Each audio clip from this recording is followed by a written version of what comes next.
एक स्थान पर जीवधन नाम का बनिए का लड़का रहता था। धन की खोज में उसने परदेश जाने का विचार किया। उसके घर में विशेष संपत्ति तो थी नहीं, केवल एक मन भर भारी लोहे की तराजू थी। उसे एक महाजन के पास धरोहर रखकर वह विदेश चला गया। विदेश से वापस आने के बाद उसने महाजन से अपनी धरोहर वापस मांगी। महाजन ने कहा, वह लोहे की तराजू तो चूहे ने खा डाली।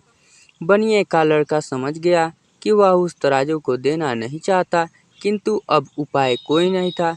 कुछ देर सोचकर उसने कहा, कोई चिंता नहीं, चूहों ने खा डाली तो चूहों का दोष है, तुम्हारा नहीं, तुम इसकी चिंता न करो।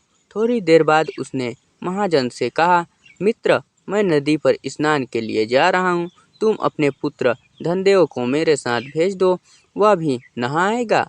महाजन बनिए की सजनता से बहुत प्रभावित था, इसलिए उसने तत्काल अपने पुत्र को उनके साथ नदी स्नान के लिए भेज दिया। बनिए ने महाजन के पुत्र को वहां से कुछ दूर ले जाकर एक गुफा में बंद कर दिया। गुफा के द्वार पर बड़ी सी शिला रख दी, जिसे वह बचकर भाग न पाए। उसे वहां बंद करके जब वह महाजन के घर आया तो महाजन ने पूछा, मेरा लड़का भी तो तेरे साथ स्नान के लिए गया था, वह कहाँ है?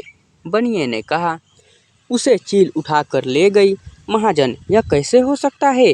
कभी चील भी इतने बड़े को उठाकर ले जा सकती है? बनिया, भले ही आदमी यदि चील बच्चे को उठाकर नहीं ले जा सकती, तो चूहे भी मन भर भारी तराजू को नहीं खा सकते। तुझे बच्चा चाहिए तो तराजू निकाल कर दे दे। इसी तरह विवाद करते हुए दोनों राजमहल में पहुंचे। वहां न्यायाधिकारी के सामने महाजन ने अपनी दुख कथा सुनाते हुए कहा कि इस बनिए ने मेरा लड़का चुरा लिया। धर्माधिकारी ने बनिए से कहा, इसका लड़का इसे दे दो। बनिया बोल, महाजन, उसे तो चील उठाकर ले गई।